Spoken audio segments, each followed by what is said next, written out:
Film Dear Mandela, which will be screened in informal settlement communities on a national tour this month to highlight human rights issues and inform and educate people about their rights. Now, to tell us more about the screenings, we're joined by the film's co-director Dara Kell, as well as cast member Mazwi Nzimande. Guys, good morning. Welcome to Morning Live. Morning. So, give us a brief synopsis of what Dear Mandela is about. Sure. It's a documentary that follows young people living in the informal settlements of Durban as they resist eviction from their homes and take their case all the way up to the Constitutional Court. And they actually landed up winning their case. It's a massive victory for poor people across South Africa. Talk to us, Mazwi, about being part of this project. How did you become part of this project? I mean, basically, when the project started, I mean, we were organizing as poor people. We were not expecting anything fancy out of it, you know. We were just organizing, you know, trying to make the situations that we were facing to become better.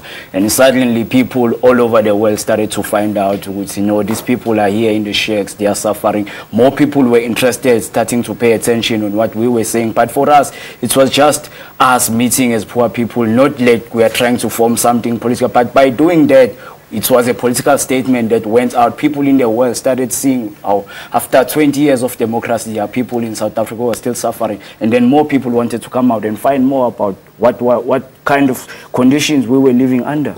Dara, what inspired the decision to screen it in informal settlements? Sure. You know, most documentaries are played at film festivals. We've played around the world in almost 40 countries. The film has been translated into 11 languages. So we've gone global, but what for us was really important was that the film's message be heard by ordinary South Africans across the country, and especially South Africans living in informal settlements.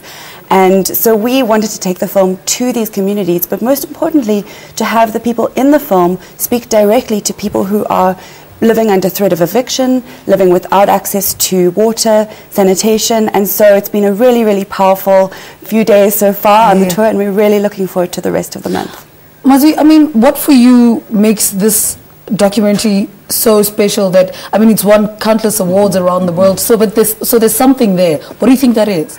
I mean, because it shows the exact condition that we are living under. I mean, it's nothing like we acted, there was a script. It's the exact, the very conditions that we are living under. So for us as poor people to send our message out there, to show the world that we are still suffering after 21 years. I mean, we are patriotic citizens of this country. We love this country. By forming this social movement and creating this film, we wanted to bring solutions to the government that, hey, look, they are still poor people and we are from the community. I mean, it's very close to our heart because it's exposing the government, and it's not only exposing, it's trying to bring solutions to the government that we are from the community. We understand that there's a government that's out there, but we are from the community. We are seeing these conditions every day. So we have solutions because we know what we want as poor people. Okay, speak to us about the communities that the screens are. I saw Deep Slot. What else? What other communities are there? Sure, yeah. Well, all across the country, we're going to the informal settlements. We're also going to places like in the inner city, in Joburg, to buildings where people are living in terrible conditions,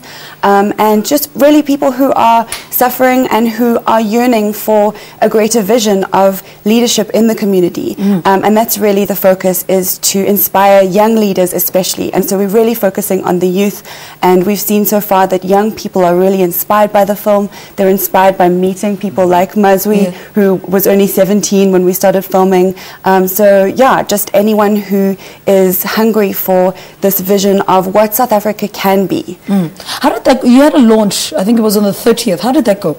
Oh, it was fantastic. It was such a special night to have a packed Constitutional Court, the place where the film, so much of the film takes place. You know, the shack dwellers went to the Constitutional Court, and so to have the our partners, the Socioeconomic Rights Institute, the lawyers who worked with the shack dwellers to bring the case to the Constitutional Court, to have Deputy Chief Justice Dr. giving the keynote address, to have all of us together in the same space celebrating this nationwide tour of the screening tour of the film was very, very special. Okay, so where do people get more details about the screenings? Go to our website, dearmandela.com. We're going to be tweeting up a storm all month, Facebook. Just follow us, get involved, and get in touch with us to host. You know, we would like people to host their own screenings as well in high schools, churches, libraries. Yeah. All right, guys, thank you so much. Thank you very much. Dara Kell is the co-director, while Mazwi Nzimande is one of the cast members of the multi-award-winning documentary film Dear Mandela, which will be screened in informal settlements around the country on a national tour to help highlight human rights issues and inform and educate people about their rights.